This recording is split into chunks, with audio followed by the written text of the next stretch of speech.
Assalamualaikum warahmatullahi wabarakatuh. Perkenalkan, nama saya Muhammad Fazri.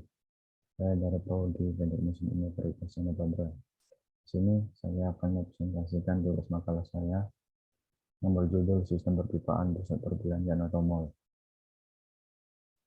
Di sini disusun oleh saya sendiri yang dosen pengampu Bapak Dr. M. Muhammad Samsura. Kita ke slide selanjutnya. Di sini saya akan menjelaskan pengertian sistem perpipaan atau plumbing, yang kedua sistem perpipaan pusat perbelanjaan atau mall, yang ketiga perhitungan diameter pipa, yang terakhir yaitu kesimpulan.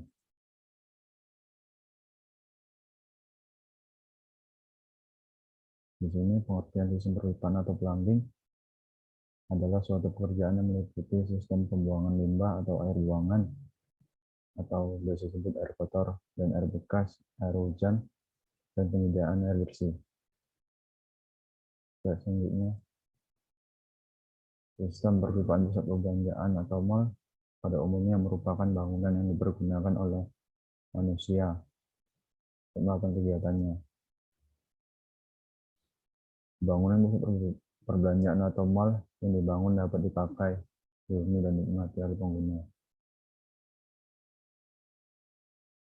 Pusat perbelanjaan mall memiliki dan dilengkapi prasarana dan memiliki utilitas bangunan.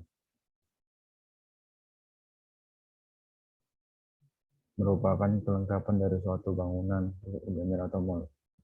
Agar bangunan gedung tersebut dapat berfungsi secara optimal, di samping itu penghuninya akan merasa nyaman, aman, dan sehat. Di sini ada 3 sistem atau saluran yang dikenal sebagai sistem plumbing. Yang pertama yaitu sistem saluran air bersih, yang kedua sistem saluran air kotor, yang terakhir sistem saluran udara atau gas. Bahan yang umum digunakan dari besi atau baja dengan lapisan galvanis, plastik, PVC, porselin, dan dari batuan bertulang. Bahan harus memenuhi syarat tidak menyerap air, mudah dibersihkan, tidak berkarat atau mudah halus. Di sini kita memasuki sistem saluran air bersih. Dari sistem saluran air bersih terdapat sistem tangki tekan, yang dimana prinsip kerjanya air dari sumur atau yang telah ditampung dalam tangki bawah dipompakan dalam suatu bejana atau tangki tertutup, sehingga air yang ada di tangki tertutup tersebut terkompresi, kemudian dialirkan dalam sistem distribusi bangunan. Pompa bekerja secara otomatis yang diatur oleh suatu detektor tekanan yang berfungsi untuk membuka dan menutup saklar motor listrik penggerak pompa. Pada umumnya, sumber air digunakan pada sistem ini adalah yang berasal dari reservoir bawah. Sumbernya berasal dari PDAM atau dari sumur. Di sini saya memiliki gambarnya, yang dimana air sumur berasal dari tangki bawah yang kemudian dipompakan ke dalam bejana atau tangki tertutup oleh pompa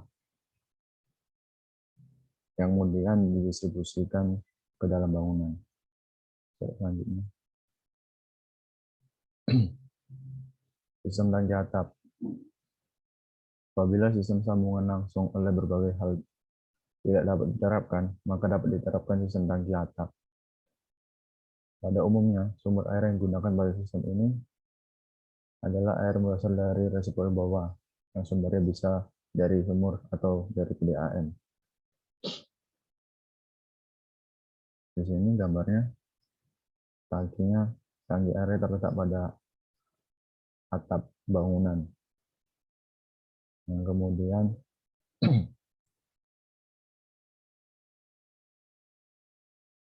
mengalir melalui atap utama penyediaan air terus turun ke dalam distribusi bangunan yang sudah diterapkan,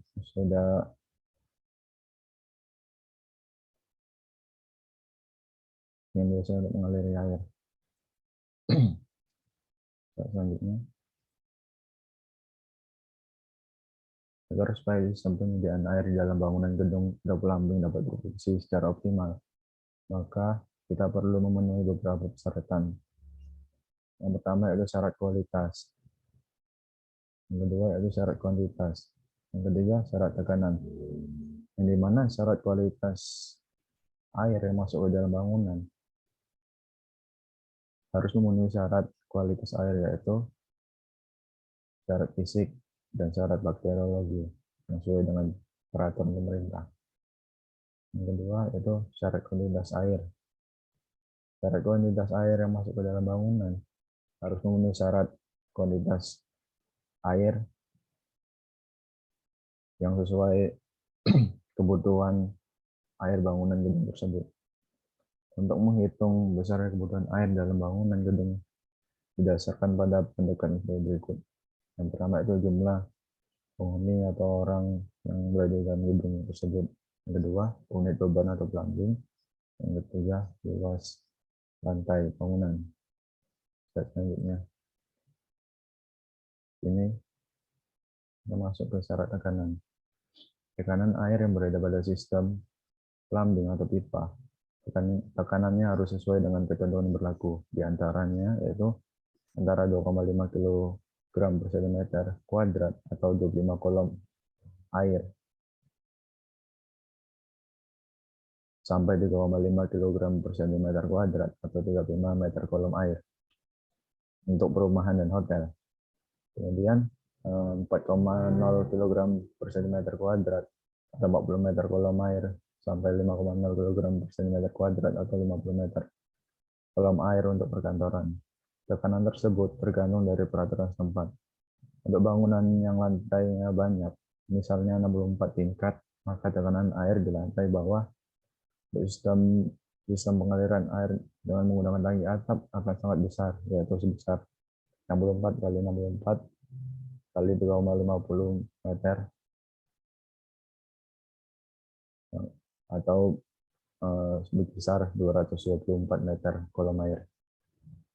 Di sini komponen-komponen atau bagian yang penting dalam penyediaan air suatu bangunan diantaranya yang pertama yaitu sumber airnya, yang kedua pompa air, yang ketiga pipa air dan perlengkapannya atau aksesoris, yang keempat tangki air, dan yang terakhir peralatan plumbing air bersih. Ini kita masuk sistem pembuangan air kotor, yang dimana pada umumnya air kotor mengalir secara gravitasi dan penggunaan pompa hanya untuk memompa air kotor dari bak penampung air kotor berlokasi bawah bangunan atau basement ke unit pengolahan air kotor. Bahan pipa yang digunakan harus memenuhi persyaratan sebagai berikut, yaitu yang pertama tidak mudah bocor, yang kedua tahan terhadap asam, yang terakhir tahan terhadap cuaca. Untuk pipa ini biasa terletak di luar bangunan gedung. Selanjutnya, perhitungan diameter pipa. Yang pertama kita harus asumsi perencanaan diameter pipa, asumsi kecepatan alir, di mana pipa distribusi kecepatan alirnya 0,8 sampai 1,5 meter per sekon, dan kecepatan aliran pipa pompa yang mencapai 2,5 meter per sekon. Kemudian asumsi kehilangan tekanan sepanjang pipa. Yang terakhir, optimalisasi antara diameter dan kehilangan tekanan. Dan kemudian rumus diameter pipa, yang dimana D sama dengan akar Q atau debit air per volume air dibagi V dibagi 4. Kita bisa juga diameter sama dengan akar 1,25 dikali debit air dibagi volume air. Yang dimana 1,25 dari 1 dibagi 0,8. Di mana Q atau biasa disebut laju aliran air yang dibutuhkan, dan V atau volume air yang biasa disebut kecepatan aliran air yang melalui pipa. Selanjutnya, kesimpulan. Dari pembahasan dan analisis perhitungan kebutuhan air bersih dalam sistem plumbing pusat perbelanjaan mall, yang dapat saya ambil kesimpulannya sebagai berikut. Dalam perencanaan sistem plumbing diperlukan suatu prosedur perencanaan dan perencanaannya sesuai standar pada sistem plumbing tersebut. Maka air bersih pada suatu perbelanjaan akan mengalir dengan baik dari satu tempat ke tempat yang lain.